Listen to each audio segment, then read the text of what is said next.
spiritual abuse, I had a lot of anger and hate in me. So what I started doing, since I never really let go of that anger and hate or didn't know how to deal with it because I was taught you're not supposed to hate. God said don't hate. So I just kept it bottled up inside when I probably didn't get a chance to feel hate, didn't get a chance to feel it. But once I started listening to a lot of motivational tapes around 2000, 2001, I began to realize if I want to live my life like I should, I need to deal with this. And so I began to feel hate, anger, resentment, hurt. And then all I do was talk about it sometimes because I didn't know how to deal with it. And then I began to read the Bible. Of course, I had read the Bible before, but I really began to read about Ecclesiastes, about when a time, a season for things. And that's how come I began to realize, boy, I have to deal with this anger and resentment and anger quickly. And so now, looking back 10 years, 12 years ago, I don't have any anger and hatred in my heart. But yes, it can come. I mean, I'm sure when people hurt you again, or somebody is purposely hurting your children or wanting you to hate, it can fester. But I have more of a lid on it now, and it can be taken care of quickly. So when I think about that person that did that to me, it's not festering. And a year later, I can think about them without thinking about hatred, discord, or strife. But does that mean I need to be naive? No. I remember what they did, not because I want to hate them or use it against them, but to protect me. That's wisdom, because the Bible also said use wisdom, knowledge, and understanding, and guidance and discretion. I pray for that on a daily basis so that I can know how to live my life to the full and accept responsibility for my life.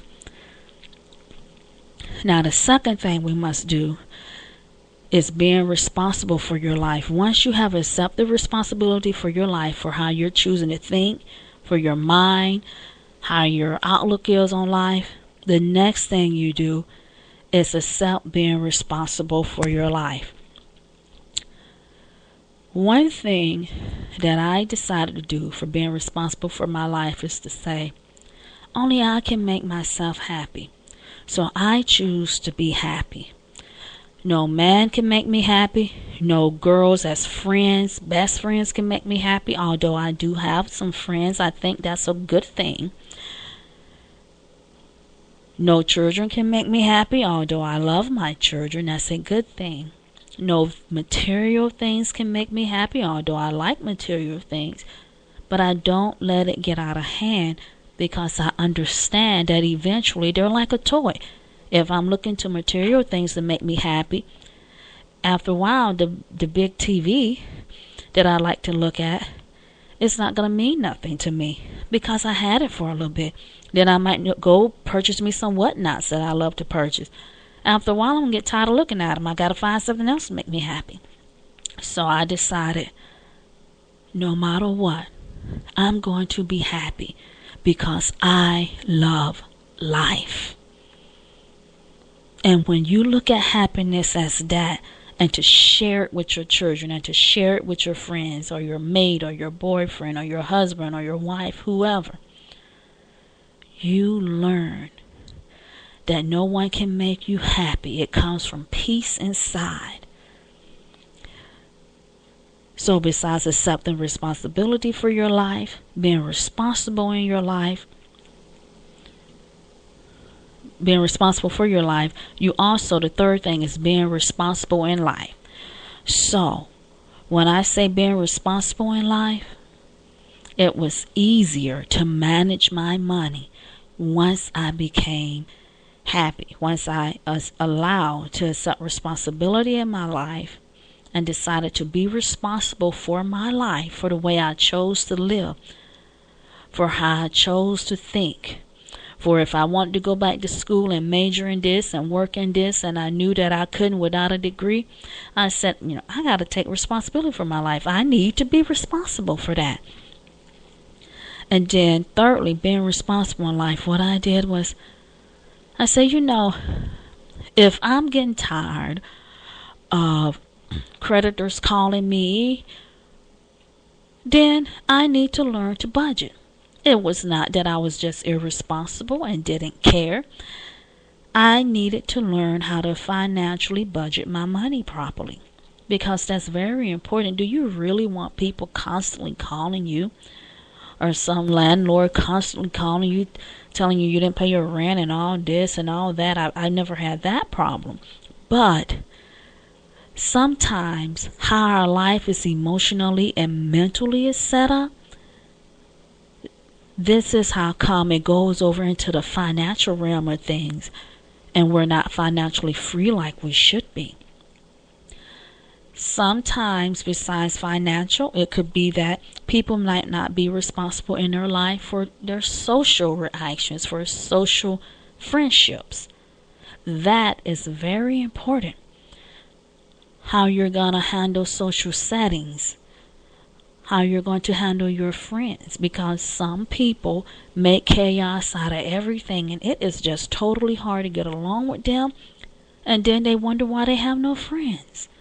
I mean, come on. You have to learn to get your life in order so that you can start being responsible in life, so that your life can go the way you want it to go. But you have to choose to do this. So besides accepting responsibility for your life, and then being responsible for your life, and then being responsible in your life, you're choosing to take ownership of your life by your mindset when you accept responsibility for your life, being responsible for your life, and being responsible in your life. By doing these three things, this is when you're choosing to take ownership of your life, which is the fourth area. And when you choose to take ownership of your life, do you know what you're doing? This ties in with the greatness episodes on Spreaker 1, 2, and 3. It's your mindset, your attitude, and your atmosphere. Your mindset says, I'm going to take ownership for how I'm choosing to think. And that's okay. If you need to have any type of medication because you're depressed, or have had problems with that, or have other problems in certain areas, continue taking it. That's between you and your doctor. That is okay. As long as you learn that you have to take ownership of your life by choosing how you're going to think, your mindset. Your mindset would change your whole attitude. If you think about it, if you just think right now, I hate so-and-so, and all you did was think about them for the next 5 minutes, do you realize how many negative vibes that would run through your veins? You get all angry. So the soul with the opposite. If you choose to smile and say, I enjoy this, or my mind would be open today to embrace myself with love. Can you imagine? Within 5 minutes, you'll have all kinds of chemical just waves coming through your mind, thinking of positive images to just how to love yourself, how to love your children, how to love other people, and this is how you do it. Once you change your mindset, you know your attitude goes along with it. If you're going to have a negative mindset, you're going to have a negative attitude. You're going to choose to be positive and think in a much more positive nature, and choose, okay, let me think on one thing at a time. What do I want to do today so that I can walk in the happiness that I want to, and not just have happiness as a feeling? This is how you do it. Your mindset change, your attitude change, and guess what? Your atmosphere around you would totally change in the home. You show love, you embrace love, even though your kids might get out of order sometime, you'll find them embracing love more, because it's a chain reaction. Just like negative reactions are chain reactions, positive reactions are a chain reaction. Having a certain mindset that no matter what, I'm gonna keep a clear mindset and think on one thing at a time, and choose to think on how I can cut out stress in my life and handle situations better, it brings in a better attitude and creates more of a greatness atmosphere. So, after you've done all that, the fifth one is all this. You can begin living your life fully by choosing to walk in forgiveness for yourself. Once you have started accepting responsibility for your life, once you have started being responsible for your life, once you have started being responsible in your life, and once you have chose to take ownership of your life by your mindset, your attitude, and your atmosphere, it's just much easier to begin to walk in forgiveness for yourself. You'll begin to realize it's not about other people. This is about me. This person don't feel it when I hate them. In fact, they're happy probably, even if they remember me at all. Do you realize how many people have victimized so many people? They might not even remember you. You might remember them because you're just one. But if they victimize over hundreds of people, even just 20, most of the time they don't remember. They're busy victimizing. So forgiveness is for you. Yours to embrace. Yours to yearn to. And when you forgive them, it's not for them. It's for you. They won't even feel it when you forgive them. Their life is still their life. If their life is messed up, that's them. That's not you. They have to deal with that. But you can choose, hey, I'm going to handle life better. I'm better than this. I'm going to think better for myself. I got to live with myself until I die.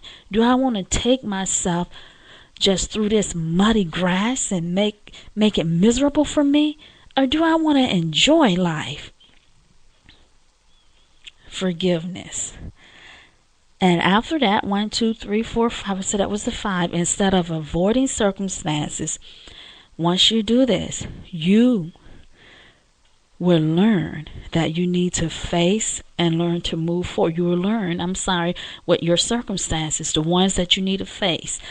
Maybe it's someone you need to forgive or to say, I'm sorry, I hurt you. Maybe you did something to somebody else and you were very hateful and angry or just very snooty or something. And you have circumstances, as long as it's safe, that where you just have to apologize or say, I just wanted to make peace with you, even if the person don't accept it, and just say, I'm sorry. I understand, that what I did was wrong. And that's okay. If they don't forgive you, that's okay. If it's safe to do. Sometimes it's not always safe. Sometimes you have to decide, is it okay to call the person, email the person, or talk to them in person?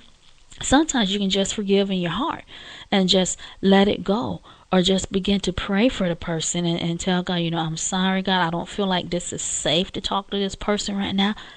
And you dealt with it. Or maybe you have to journal it and say, what other things can I do better next time when I'm in a situation like this? And then also, you want to learn to move forth and let go of the circumstances you cannot change, of the ones that you cannot do nothing about. It's very important because sometimes people hold on to stuff like it's their baby. They keep holding on to it and they never let it go. And some people take it with them to their grave. So, this is how you do it. This is living your life full, number 1. We're going to go into more detail on living your life full, episode 2 tomorrow, with being responsible for your life. So, these 5 things: accept the responsibility for your life, being responsible for your life, being responsible in life, choosing to take ownership of your life by your mindset, attitude, and atmosphere. You can begin all this and living your life fully by choosing to walk in forgiveness for yourself. Instead of avoiding circumstances, you avoid circumstances. You don't want to avoid circumstances that you need to face, and learn to move forward and let go of the ones that need to be let go of. Now, we'll see you tomorrow on Living Your Life Full. Our toll number for free encouragement services is 1-866 524-4828, extension 2836 for services, extension 0 for the secretary.